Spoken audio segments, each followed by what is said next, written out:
Patrick Kluivert punya waktu sangat pendek untuk menyiapkan skuad timnas jelang lawan Australia dan Bahrain pada Maret nanti.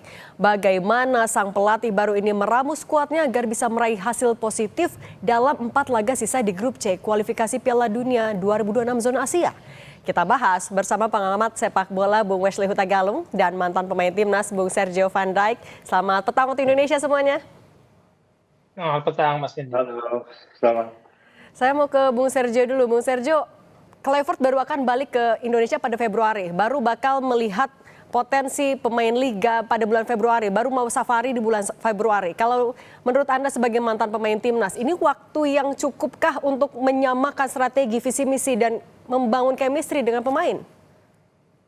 Ya, Coach Patrick Kluivert sekarang harus lebih fokus memotivasi dan mempersiapkan para pemain sekarang, karena waktu untuk mempelajari hal-hal yang baru ya itu tidak ada.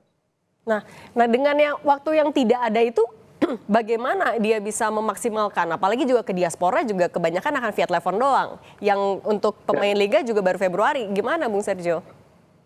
Ya, kita sudah tahu dari awal tidak ada banyak waktu dan untuk maksimalkan hasilnya, ya dia sekarang pulang ke Eropa dan dia pasti hubungi pemain-pemain yang main di Eropa atau bisa ketemu sama pemain-pemain yang tinggal di Belanda atau dekat Belanda. Tapi ya setelah itu dia harus kembali ke Indonesia untuk lihat pemain-pemain di Liga 1. Tapi ya menurut saya untuk rubah sistem permainan atau apapun, lebih baik dia main dengan pemain-pemain yang sudah masuk di seleksi timnas yang dalam tim kemarin juga. Nah, kan juga ada kabar Kluivert akan melobi agar oleh Ramani dan juga Yairo Ridholt buat masuk juga ke timnas. Sebenarnya ini pilihan yang tepatkah di waktu yang sempit ini?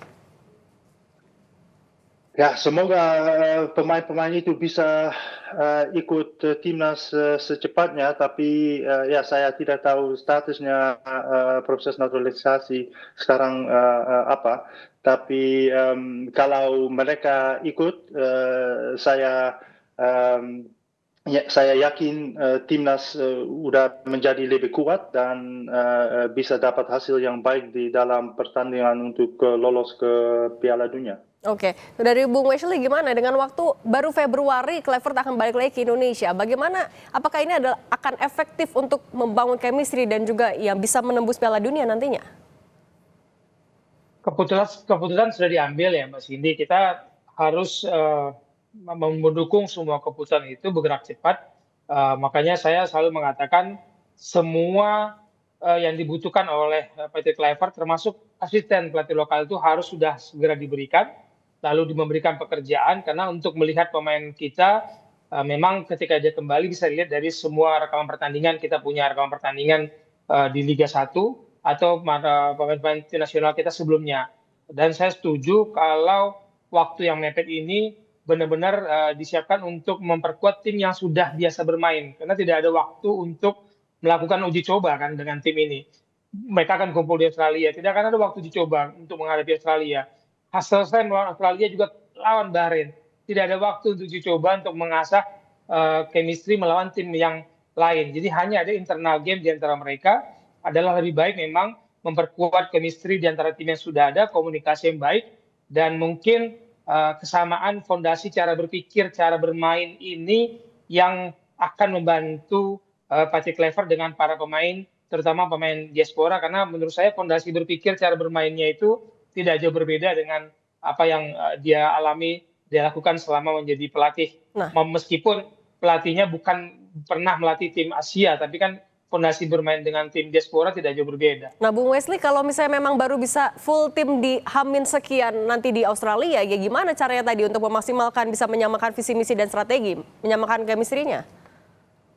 Ya, ini tugas PR, makanya saya katakan tugas PR dari federasi untuk mempercepat siapa saja timnya Patrick Kluivert, karena mereka harus bekerja masing-masing. Misalkan pelatih asisten yang dari lokal, dia harus diberikan pekerjaan, berikan saya pemain-pemain yang berkarakter ini, misalkan gitu. Atau pemain yang sekarang ini apa saja kelebihan kekurangannya, berikan semua input itu, Jadi kalau kita menganggap Patrick Kluivert ke Belanda kembali itu liburan, enggak juga, dia kerja, dia sudah mendapatkan semua informasi itu, dan dalam komunikasi yang canggih saat ini semua bisa dilakukan secara online untuk mengumpulkan semua materi yang dimiliki. Makanya saya katakan secepatnya timnya dia itu dipastikan siapa saja dan dibagi pekerjaannya, sehingga nanti ketika Patrick Kluivert kembali dia sudah tidak mulai lagi dari 30-40%, sudah 70% informasi yang dia dapat. Ketika dia berkumpul, dia melihat latihan mungkin 2 hari 3 hari sudah bisa ketemu tuh siapa sih fondasi tim untuk starting lineup maupun nanti yang akan dipilih duduk di bangku cadangan. Saya yakin dengan pengalaman, kematangan dan timnya, terutama ada Alex Pastur, ada Denis Lanzet yang sudah berpengalaman, itu sangat membantu Patrick Kluivert mengambil keputusan. Tinggal nanti ke depannya next kan kontrak 2 tahun plus 2. Yang kita harapkan adalah Patrick Kluivert lebih sering berkomunikasi dengan pelatih-pelatih klub di Liga 1 karena mereka yang punya pemain. Lalu dia butuh pemain seperti apa, berkumpullah, seringlah berdiskusi sehingga tidak ada lagi gap antara pelatih tim nasional dengan pelatih-pelatih klub, karena yang kita butuhkan sekarang adalah komunikasi yang baik. Dan itu saya yakin ini akan mudah dilakukan oleh Patrick Kluivert dan timnya. Oke, Bung Sergio, tapi kalau kedekatan antara pelatih dan pemain yang ideal dalam waktu singkat itu seperti apa? Tapi tahan dulu, jangan dijawab, kita akan lanjutkan di sesi dialog berikutnya usai jeda berikut ini.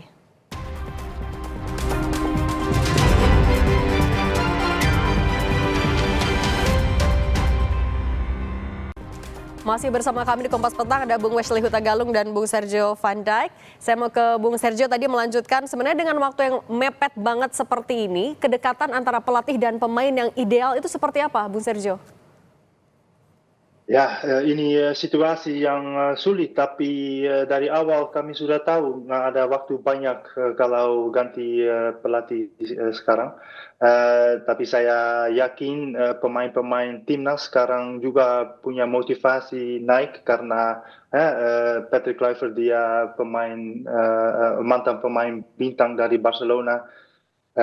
Dan timnas Belanda dan seluruh dunia sekarang mau nonton Indonesia. Saya yakin itu kasih semangat dan motivasi untuk pemain bisa dapat hasil yang baik bulan Maret. Anda meyakini target 4 poin di laga bulan Maret itu bisa tercapai? Bisa. Karena menurut saya semua tim dalam grup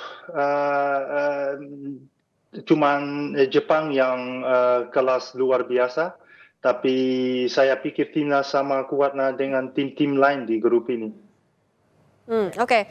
Bung Wesley, dengan baru kembali lagi Kluivert pada bulan Februari, artinya waktu untuk menjaring talenta-talenta baru ini kan semakin kecil, ataukah kira-kira Kluivert akan memanfaatkan saja formasi yang sudah ada?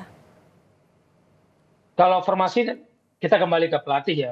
Semua pelatih itu punya formasi yang ideal menurut dia, tapi formasi itu dibentuk berdasarkan game plan yang dimiliki oleh pelatih. Makanya saya katakan butuh tim analis, butuh tim asisten, dia memberikan masukan, oh kekuatan kita di posisi ini, posisi 5, posisi 6, posisi 8, posisi 10, kekuatan kita terutama di mana, dia akan meracik strategi itu. Jadi tidak bisa dikatakan formasi ideal ala Sintayong akan berlaku juga di Kluivert atau formasi 4-3-3 ala Kluivert cocok di tim nasional Indonesia. Itu butuh masukan, tadi saya katakan butuh diskusi yang panjang dengan timnya, dan itu dilakukan hari-hari saat ini hingga Februari nanti pas Kluivert datang, dia sudah datang bukan dengan buku kosong, tapi sudah dengan buku mungkin 70%. Bung Wesley, tapi kalau kemungkinan untuk yang menjaring talenta baru dari pemain lokal, dari pemain liga, masih adakah kemungkinan itu dengan waktu singkat? Oh ya, selalu ada selama dia berkompetisi, selama dia punya menit bermain yang cukup, dan selama karakter yang pemainnya diinginkan itu, dia dapat laporan dari asisten pelatih dia yang di Indonesia, dia akan pakai. Katakan, saya butuh pemain yang jam terbangnya tinggi dan karakternya cocok dengan game plan saya. Itu pasti pelatih akan menyusun strategi itu. Siapapun terbuka pintu loh, Mbak Cindy. Soal yang Ole dan juga Yairo yang sedang masih dalam proses lobby untuk dinaturalisasi, apabila mereka bisa langsung bergabung, akan semakin bisa menyempurnakan, menguatkan timnas kah? Oh ya, saya yakin karena dua pemain ini kan bukan pemain yang baru mulai berkompetisi, baru mulai berkarir. Ole di posisi 9, saya pikir ini kelemahan Sintayong sejak 4 tahun 5 tahun sekarang menangani tim nasional, dia nggak nemu pemain berposisi 9 striker murni. Oleh mungkin jadi sebuah solusi. Lalu Randy Wolf sebagai defensive midfielder ya Sergio mungkin akan memperkuat transisi kita dalam menyerang dan bertahan karena kita pasti akan bermain lebih agresif dibandingkan era Sintayong. Nah, dia butuh pemain yang menjadi jangkar penyeimbang antara bertahan dan menyerang, itu ada di peran Redwall. Kalau dari Bung Sergio, meyakinikah Ole juga akan bisa mempertajam lini penyerang dari timnas? Ya, itu yang paling penting, lini di depan, karena sampai sekarang saya belum lihat striker murni yang tajam sekali untuk timnas, dan semoga oleh itu solusinya untuk masa depan timnas ya. Tapi kalau melihat dari permainan timnas sebelum-sebelumnya, apa yang sebenarnya masih bisa dievaluasi, diramu lagi sebenarnya? Menurut saya harus keputusan dalam lapangan.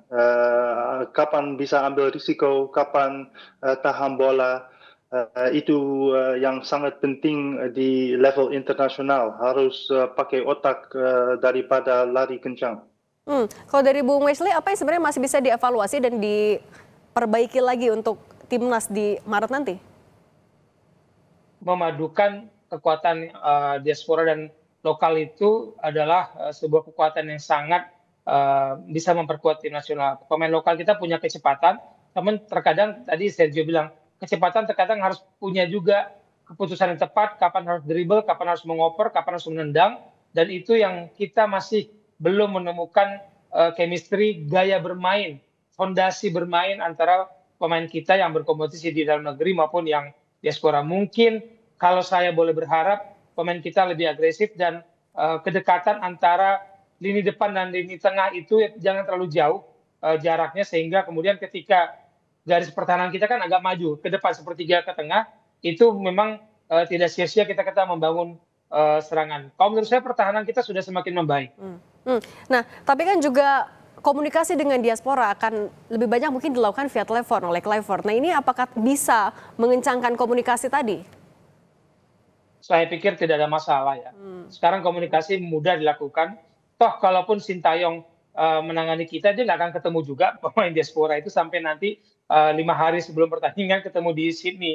Jadi yang dilakukan sekarang dengan bahasa yang sama, dengan komunikasi bahasa Belanda maupun bahasa Inggris, itu akan mempercepat hubungan saling pengertian antara Kluivert dan para pemain kita yang berkompetisi di Eropa. Itu saya pikir menjadi salah satu kekuatan kenapa Pak Erick Thohir, federasi mengambil Patrick Kluivert sebagai pelatih pengganti Sintayong, karena membantu mengurangi miskomunikasi atau waktu berkomunikasi yang sangat pendek itu dengan pelatih dan pemain yang berbahasa sama. Oke, selain meyakinkan 11 pemain ini dengan strateginya dari Kluivert, kan yang juga perlu dibuktikan oleh Kluivert adalah kepada pemain ke-12, kepada supporter. Apakah ini akan mampu dilakukan oleh Kluivert di bulan Maret nanti? Jawabannya cuma 2, Mbak Cindy. Bermain baik dan meraih poin, meraih kemenangan, dan 1 poin di Australia, 3 poin lawan Bahrain, itu is a must, itu wajib.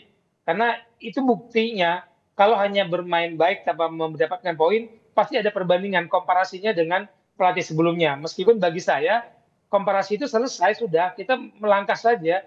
Kalau saya katakan berkali-kali, kalau kita bawa mobil selalu melihat kaca spion yang di atas itu, nabrak kita, udah fokus ke depan, kita pelajari sejarah, tapi kita fokus melihat yang ada saat ini adalah Patrick Kluivert dan timnya. Udah, kita fokus beri kepercayaan dia bertugas. Kalau dari Bung Sergio, Anda meyakini proses pembuktian dari Patrick Kluivert akan mulus di bulan Maret nanti? Ya, semua tergantung hasilnya, dan semoga hasil yang baik. Tapi apa yang saya tadi bilang, timnas menurut saya sama kuatnya dengan tim-tim lain di grup ini, dan saya yakin hasilnya bisa dapat. Ya, lawan Bahrain harus menang, dan tapi saya bisa mengerti pemain-pemain timnas masih ingat apa yang terjadi di Bahrain pertandingan lalu. Pasti mereka semangat dan motivasi lebih tinggi daripada kemarin, dan harus dapat hasil. Harus 4 poin di Maret nanti. Terima kasih Bung Wesley Huta Galung dan Bung Sergio Van Dijk. Sehat selalu semuanya. Terima kasih sudah berbagi di Kompas Petang.